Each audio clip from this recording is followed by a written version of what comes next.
Hello and welcome to another video of बुकैती। मेरा नाम है ताहिरा और आज जिस बुक के बारे में मैं बात करने वाली हूँ या जिस किताब की मैं समीक्षा करने वाली हूँ वो मुझे पर्सनली बहुत ज़्यादा पसंद आई है। ये मैं शुरुआत में बता रही हूँ क्योंकि इस बुक में आपको crime, thriller, mystery, love affair, family drama सब कुछ मिलेगा, सब कुछ अवेलेबल है।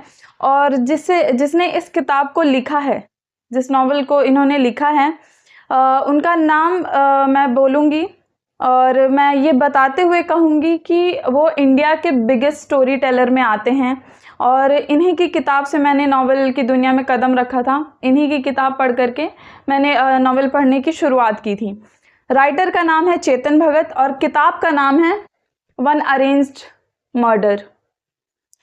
ये किताब पढ़ने की वजह सबसे पहले तो ये है कि इसका नाम, क्योंकि यहाँ पे आप देखेंगे कि यहाँ पे मैरिज जो लिखा हुआ है उसे कट करके यहाँ पे मर्डर को हाईलाइट किया गया है। तो ये एक बहुत बड़ी वजह थी कि क्यों एक अरेंज मैरिज होता है तो उसे अरेंज मर्डर में क्यों कन्वर्ट किया गया है। और चेतन भगत की जो सबसे पहली नॉवल मैंने पढ़ी थी वो थी हाफ गर्लफ्रेंड और उसी से मैंने शुरुआत की थी। तो मुझे personally I really admire him.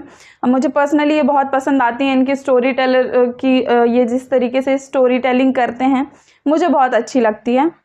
और इनकी लिखी बहुत सारी किताबों पर फिल्में भी बनी जिसे लोगों ने बहुत पसंद किया, बहुत सराहा है। तो अब अगर बात करते हैं इस किताब की वन अरेंज मर्डर, तो आप यहाँ पीछे देखें, इसका बैक कवर है, ये इसका फ्रंट है और इसका जो MRP है वो है 250 और टोटल पेजेस इसमें है 303। तो मैं इसे 3 दिन में पढ़ करके ख़त्म कर दी थी क्योंकि इसमें बहुत ज़्यादा मिस्ट्री है। इस किताब के जो प्रोटैगनिस्ट हैं उसमें सबसे पहले आते हैं केशव राज पुरोहित और दूसरे हैं सौरभ। दोनों रूममेट रहते हैं और फ्रेंड्स भी कह सकते हैं, बेस्ट फ्रेंड्स भी कह सकते हैं, रहते हैं। तो जो किताब की शुरुआत होती है वो इनके तकरार से शुरू होती है। प्लॉट जो शुरू होता है उसमें दोनों की बात नहीं हो रही होती है और वो स्टोरी शुरू होती है कि आखिर क्यों दो बेस्ट फ्रेंड्स, दो फ्लैटमेट की इतनी बुरी कंडीशन है, वो बात नहीं कर रहे हैं एक दूसरे से एक ही कमरे में हो करके। ये कहानी दिखाते दिखाते एक ऐसे मोड़ पे आती है जहाँ पे मर्डर होता है। मर्डर किसका होता है? सौरभ की जो फियांसे रहती हैं, जिनसे उनकी शादी होने वाली रहती है, अरेंज मैरिज होती है सौरभ की, तो जिनसे होने वाली रहती है यानी प्रेरणा, उनसे वो मिलने जाते हैं जब उनके घर पर और वो उन्हें मृत पाते हैं। और बाद में ये बात खुल करके सामने आती है कि उन्होंने सुसाइड नहीं किया था, उनका मर्डर हुआ था। जब ये मिस्ट्री चल ही रही होती है, क्रिमिनल को ढूंढा जाता है, उतने में दूसरा मर्डर हो जाता है, वो भी उसी घर के मेंबर का। तो ये बहुत ज़्यादा, मतलब शुरू से आखिरी तक ये जो मुझे बांध के रखी थी ये कहानी, और मैं कहूँगी कि आप इसे ज़रूर पढ़ें। और इसका जो कैरेक्टर है, जो प्रोटैगनिस्ट है केशव, वो बहुत ज़्यादा शार्प माइंडेड रहते हैं, सौरभ बहुत ज़्यादा फूडी रहते हैं, बहुत अलग रहते हैं दोनों एक दूसरे से, और दोनों साइबर सेफ में काम करते हैं। साथ ही साथ उनका एक अलग डिटेक्टिव का एजेंसी भी रहता है, जेड डिटेक्टिव्स के नाम से। और इन्हीं के एक केस सॉल्व करवाने की वजह से एक किसी को पुलिस ऑफिसर को प्रमोशन मिली। फिर उसके बाद से उन्होंने प्रेरणा के केस में अपना हाथ डाला और उन्होंने कोशिश की कि वो जो मर्डर मिस्ट्री है वो सॉल्व हो सके।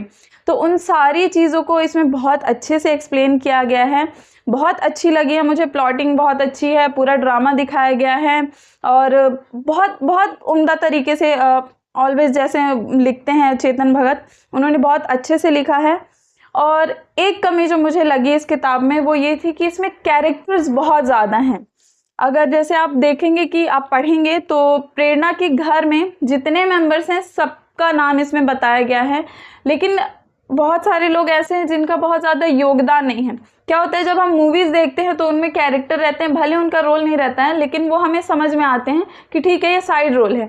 लेकिन आप जब पढ़ रहे होते हैं, आप चीज़ों को इमेजिन कर रहे होते हैं, उनकी छवि आपके दिमाग में आती है, और जब इतने सारे कैरेक्टर्स शायद यूं ही डाल दिए होते हैं तो हमें समझने में बहुत दिक्कत हो जाती है। तो इसे पढ़ते पढ़ते लास्ट में मुझे कुछ कैरेक्टर समझ में आए कि अच्छा ये इनके इस तरीके से ये रिलेटिव लगते हैं, तो इस चीज़ में थोड़ी सी दिक्कत हुई। बाकी ओवरऑल मैं कहूँगी कि ये मुझे बहुत पसंद आई है और मैं इसे 4 आउट ऑफ 5 दूंगी।